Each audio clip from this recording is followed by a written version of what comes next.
Define statement के ऊपर आज चर्चा करेंगे और वो स्टेटमेंट कहता है कि यदि आप हमको ए और बी ऐसी दो पॉजिटिव इंटीजर देंगे तो उनकी मदद से हम Q और R को निकाल सकते हैं। और वो कैसे होंगे इसमें देखिए, चलिए देखते हैं। वेल डिफाइंड स्टेटमेंट ये कहता है कि इफ ए एंड बी आप हमको देंगे और ये कैसे होंगे, A and B positive integer होंगे। पॉजिटिव इंटीजर को इस तरीके से रिप्रेजेंट करेंगे और ये दोनों पॉजिटिव इंटीजर होंगे, तब ये there exist two positive integer कह सकते हैं और होल नंबर भी कह सकते हैं। Two positive integers Q and R, two positive integers Q and R। देखिए यहाँ पर two positive integers Q and R, अभी इनके नामकरण बाद में हम बताएंगे। Q एंड R की बात हो रही है, तो पॉजिटिव इंटीजर हैं। जब ये पॉजिटिव इंटीजर हैं तो ये जो पेयर होगा ये भी बिलोंग टू पॉजिटिव इंटीजर में होगा। लेकिन एक वेल डिफाइंड स्ट्रक्चर जो होगा A बराबर BQ प्लस R, आज हम इसके ऊपर बात करेंगे। और यहाँ पर जब ये आपका इस तरीके से इसके बीच में लाई करेगा, तो इसके बीच में लाई करेगा तभी हम कहेंगे कि ये जो आपका R है, R belong to semi interval. इसको सेमी इंटरवल बोलते हैं। यहाँ से आपका ये 0 से क्लोज है तो इसमें से ग्रेटेस्ट लोअर बाउंड जो है, greatest lower bound is 0 and least upper bound क्या होगा, लीस्ट अपर बाउंड तो इन्फिनिटी है। लीस्ट अपर बाउंड जो है वो क्या है, इन्फिनिटी है। ठीक है, तो यहाँ पर आपकी R की बाउंड्री जो है वो आपकी B तय करेगी कि आपका B कहाँ तक लाई कर रहा है। B जहाँ लाई करेगा उसके नेबरहुड, उसका B का नेबरहुड, B को छोड़ के उसके जो नेबरहुड में एलिमेंट्स आएंगे वो सारे एलिमेंट्स आपके आएंगे। जैसे कि ये रियल लाइन पे हम बता दें तो ये यहाँ पर तो ये फिक्स है और यहाँ पर ये B है, यहाँ पर आपका क्या है B-1 है। तो यहाँ से आपका जो रिमाइंडर R होगा वो यहाँ से और इस B-1 तक की वैल्यू को लेगा। और ये आपका चूंकि ओपन है तो ये B आपका क्या होगा, तो बाउंड्री R की वैल्यू से बाहर होगा। तो R जो होगा 0 से और B-1 तक होगा। फॉर एग्जांपल के लिए आपका ले लेते हैं सपोज 20 and 8, तो वेयर A इक्वल टू 20 है, B इक्वल टू आपका 8 है। तो हम लॉन्ग डिवीजन मेथड से जानते हैं कि जब हम B से डिवाइड करेंगे A को तो हमको कोसेंट Q मिलेगा और यहाँ समथिंग आएगा और इसके बाद में जो मिलेगा वो रिमाइंडर होगा। तो सिमिलर इसी एल्गोरिदम को पूरा करते हैं। ये जो तरीका है यहाँ पर first step, second step, third step, fourth step and fifth step, ये जो पांचों स्टेप हैं, इन पांचों स्टेपों में से ऐसा नहीं है कि पहले हम R को लिख दें, कभी नहीं हो सकता। पहले हम ये निकाल लें, फिर ये लिखें, फिर ये लिखें, फिर ये लिखें, ये लिखें, रिवर्स में कभी नहीं आएगा। रिवर्स में नहीं आएगा। इसका एक पर्टिकुलर वेल डिफाइंड स्ट्रक्चर है और इसी स्ट्रक्चर को हम एल्गोरिदम बोलते हैं। एल्गोरिदम में आपका स्टेप होगा, फर्स्ट स्टेप के बाद ये फर्स्ट स्टेप आएगा, फिर यहाँ पर आपको सेकंड स्टेप में ये लिखना है, फिर इसके बाद आपका जब आप ये थर्ड स्टेप पे आएंगे तो थर्ड स्टेप में जो वैल्यू कैलकुलेट होगी इन दोनों का प्रोडक्ट आएगा वो यहाँ पर फोर्थ स्टेप में आएगा। और ये फोर्थ स्टेप के बाद जो कैलकुलेशन होगा, कैलकुलेशन के बाद जो रिमाइंडर होगा वो आर आएगा। ये है फिफ्थ स्टेप। और इस फिफ्थ स्टेप को आने के बाद हम इसको check the answer, check the answer के लिए जो एक्चुअल जो वैल्यू हमारी एक ही थी, ये वैल्यू हम फाइंड कर सकते हैं। अगर हमने एल्गोरिदम को सही तरीके से यूटिलाइज किया है, उसको एग्जीक्यूट किया है, उसको इनपुट सही दिया है और उसमें सही तरीके से कैलकुलेशन किया है, तो हम ए को एग्जैक्टली फाइंड कर सकते हैं। तो इस एग्जांपल को हम करते हैं और फिर चेक करते हैं कि ये एल्गोरिदम एग्जिस्ट हो रही है या फिर कहीं पर हमको कोई गलती मिली। तो देखते हैं, यहाँ पर देखिए बी की पोजीशन पे 8, ए की पोजीशन पर ये, यहाँ पर ये 2 टाइम्स ये आपको नेगेटिव माइनस करेंगे, माइनस करने से ये आ गया। अब आपको क्या करना है, ये आपका क्या है LHS, ये है आपका RHS। अब हमको LHS में वैल्यू कम होगी तो हम RHS को कैलकुलेट करके LHS की बराबर वैल्यू को चेक करते हैं। और यदि ये LHS में ज़्यादा आपके स्टेप्स होते तो LHS को सॉल्व करते और RHS की को करने की कोशिश करते। तो पहले हम LHS को लिखते हैं। LHS A बराबर 20 है। अब हमको RHS निकालना है। तो RHS आपका जो है वो RHS निकलेगा कैसे, पहले ये B इंटू Q, तो हमारा B की पोजीशन पे 8 लिखा है, Q की पोजीशन पे 2 लिखा है, तो 8 into 2, okay, and plus R, तो R की पोजीशन पे यहाँ पर 4 मिला, तो ये आपका ये भी पूरा हो गया। तो यहाँ से हम क्या कह सकते हैं कि LHS equal to RHS।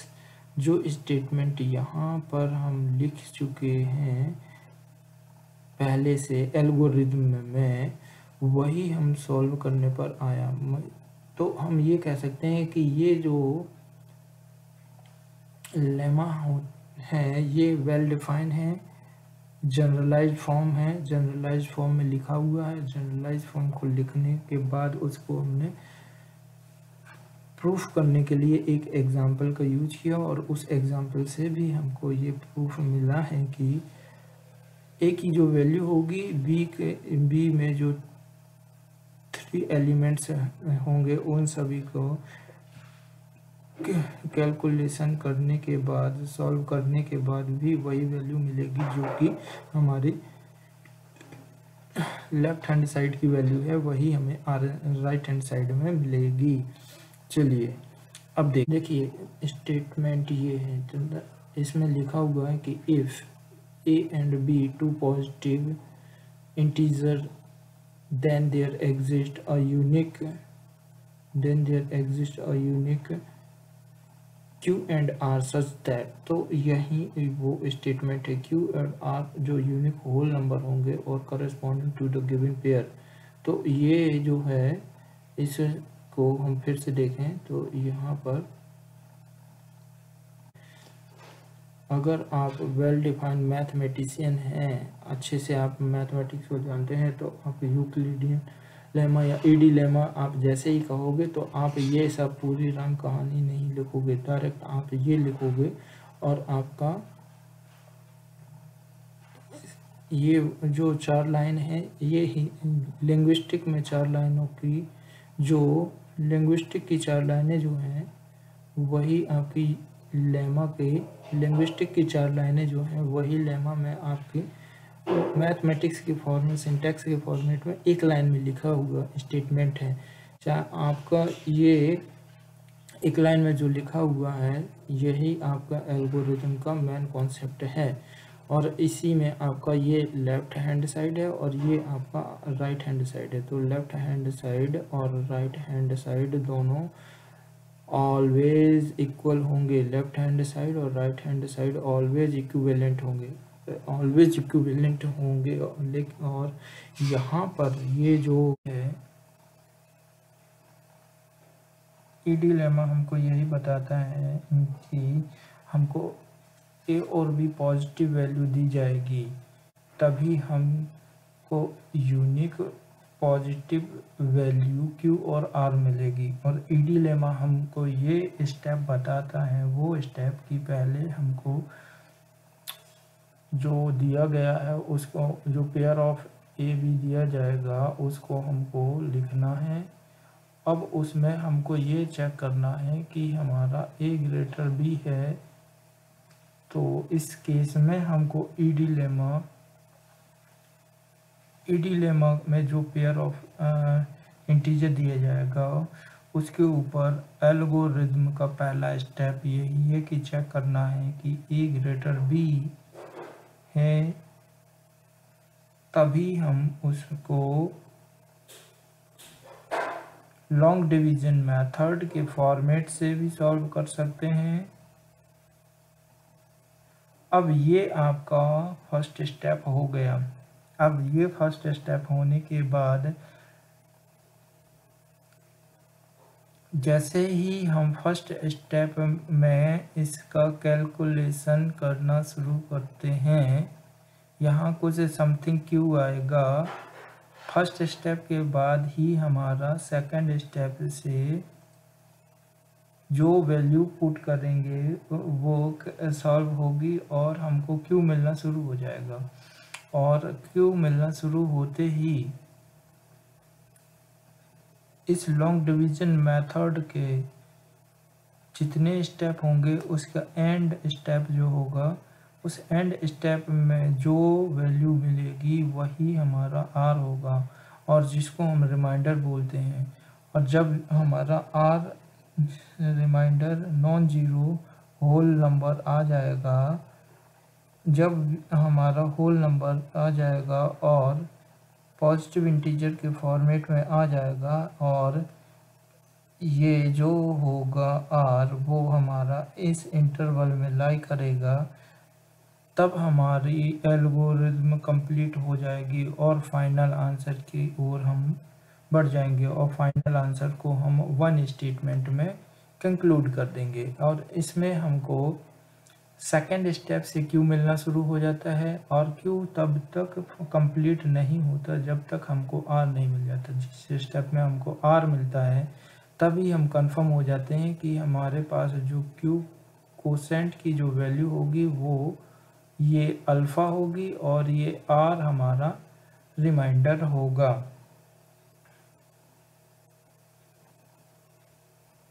Clear है? स्टेटमेंट लेमा में वेल डिफाइन है। इस स्टेटमेंट में आपको एक इक्वेशन का फॉर्मेट दिया गया है। इस फॉर्मेट में जो बात लिखी है उसमें आपका राइट हैंड साइड जो होगा वो आर और लेफ्ट हैंड साइड जो होगा वो आपका ए है।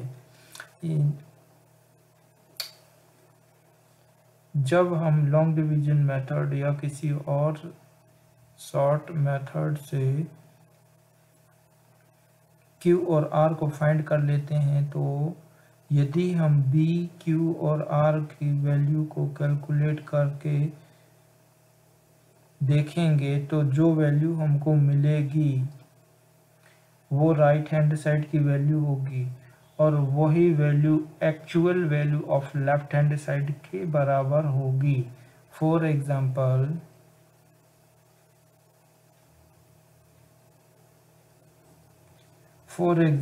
आप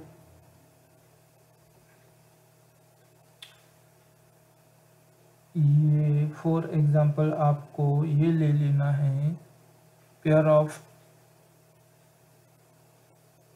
सपोज ये हमने ले लिया।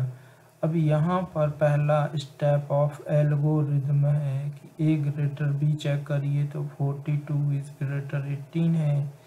अब आपको सिंपली बेसिक से पढ़ना है, तो ये लॉन्ग डिवीज़न मेथड को अप्लाई कीजिए। ये आपका एल्गोरिथम का सेकंड स्टेप है। सेकंड स्टेप में अब आपको इसकी टेबल को काउंट करना है। 2 टाइम्स में आपका 36 आएगा। 36 जैसे ही आएगा इसको माइनस करेंगे, सब्ट्रैक्ट किया तो सब्ट्रैक्ट करने के बाद आपका, और ये आपका ये आ गया क्लियर है। तो क्लियर होने के बाद जब आपका रिमाइंडर जब रिमाइंडर डिवाइडर से 18 से छोटा आ गया, अब ये यहाँ से हमारा जो ईडी के स्टेटमेंट में पुट करें या फिर हम RHS को निकालें इसके, तो RHS की 3 वैल्यू की ज़रूरत है। तो तीनों वैल्यू यहाँ पर रख देंगे। पहले B Q प्लस R। तो यहाँ पर आपका B इक्वल टू 18 है, Q इक्वल टू 2 है और R इक्वल टू 6 है। यहाँ इस स्टेटमेंट से आपको बहुत सारी इंफॉर्मेशन मिल रही है। फर्स्ट इंफॉर्मेशन देखिए, जो हमारा B है और जो हमारा R है, इनके बीच का जो रिलेशन है वो भी हमको मिल गया, जो आपको यहाँ पर लिखा हुआ है कि जो हमारा R है, R की वैल्यू हमारी इसके नेबरहुड में लाई करेगी, सेमी ओपन इंटरवल। तो R जो है वो क्लोज इंटरवल से 18 में ओपन है। R बिलोंग किया, तो R जब बिलोंग किया तो फाइनल हमको R की वैल्यू क्या मिली, 6 मिली। यस, ये वाला स्टेटमेंट, ये वाली कॉन्सेप्ट आपकी सही है। अब यहाँ पर हमको राइट हैंड और लेफ्ट हैंड को इक्वल रिप्रेजेंट करना है। तो जब ये हमारा यहाँ पर सही है तो आगे भी सही ही होगा। तो यहाँ पर हमने 18 2 6 और हमारा LHS, तो इस तरीके से left hand side right hand side के इक्वल है। Hence left hand side right hand side के इक्वल आ चुका है। क्लियर?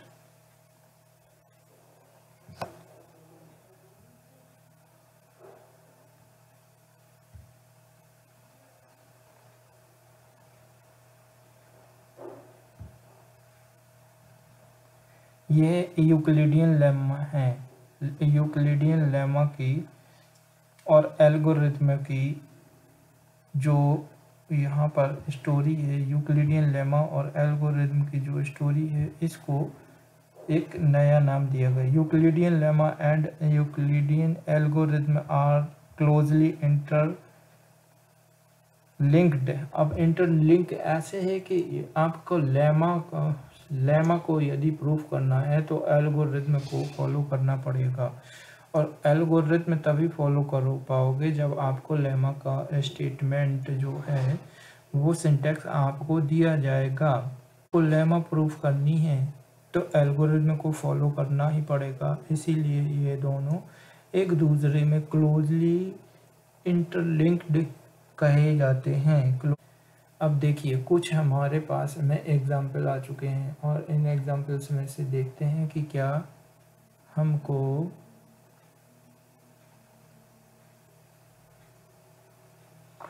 एग्जाम्पल पहला एग्जाम्पल कह रहा है कि यदि हमारे पास ये पेयर है और इस पेयर में से हमको इसको पढ़ने का तरीका क्या होता है, that is the 47 is to be divided by 9, ये पढ़ते हैं इसको।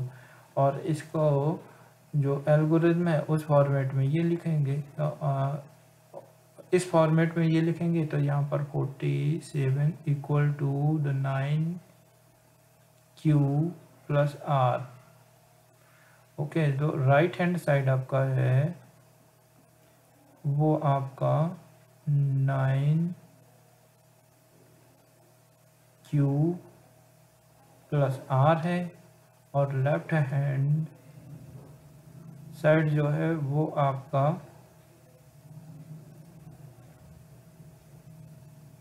लेफ्ट हैंड साइड जो है वो आपका है, ठीक है ना।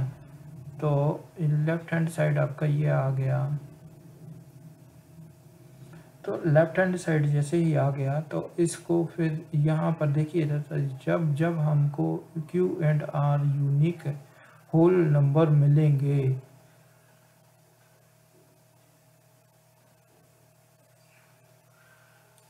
जब जब हमको ये दोनों पॉजिटिव इंटीजर मिलते जाएंगे, A और B हमको पॉजिटिव इंटीजर के फॉर्मेट में मिलेंगे, तभी हमको यूनिक होल नंबर मिलेंगे। और वो इस एग्जाम्पल के लिए एक स्पेशल यूनिक होल नंबर हमको Q की स्पेशल यूनिक वैल्यू हमको 5 मिली और जो R की यूनिक वैल्यू 2 मिली। इन दो वैल्यू के अलावा कोई भी वैल्यू Q और R को एग्जिस्ट नहीं करेगी। A और B की इन स्पेशल वैल्यू के लिए Q और R की स्पेशल वैल्यू यही रहेंगी। अब देखिए केस स्टडी करते हैं। रिमाइंडर, इसमें से लिखा है remainder R is a whole number whose value is less than B। तो यहाँ पर जो लिखा है R जो रिमाइंडर है जिसकी वैल्यू B से छोटी रहेगी,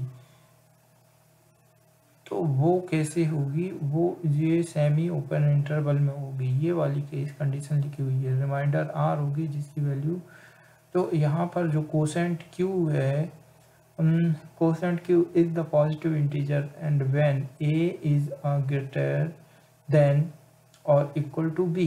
तो यहाँ पर ये भी दूसरी शर्त है। ये फर्स्ट केस हो गया। ये दूसरा केस ये है कि यदि हमारा कोसेंट Q पॉजिटिव मिलेगा तो आपका A की वैल्यू ग्रेटर देन और इक्वल टू B होगी, तभी हमको A greater equal to B होगा, तभी हमको Q जो होगा Q मिलेगा हमको पॉजिटिव इंटीजर। सकते हो कि A की वैल्यू 47 है जो बड़ी है 9 से, और इसको हमने इसके ऊपर एल्गोरिथम का यूज किया और उससे हमको जो Q और R की वैल्यू मिली, ये Q इसमें 5 मिला जो पॉजिटिव इंटीजर है, ये पॉजिटिव इंटीजर भी मिल गया।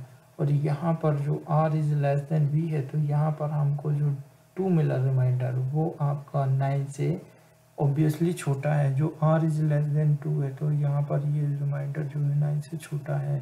Division lemma and Euclidean algorithm are closely interlinked, ये वाली बात आपकी वेल डिफाइन होगी। अब देखिए जो लेमा होता है वो प्रूव स्टेटमेंट होता है।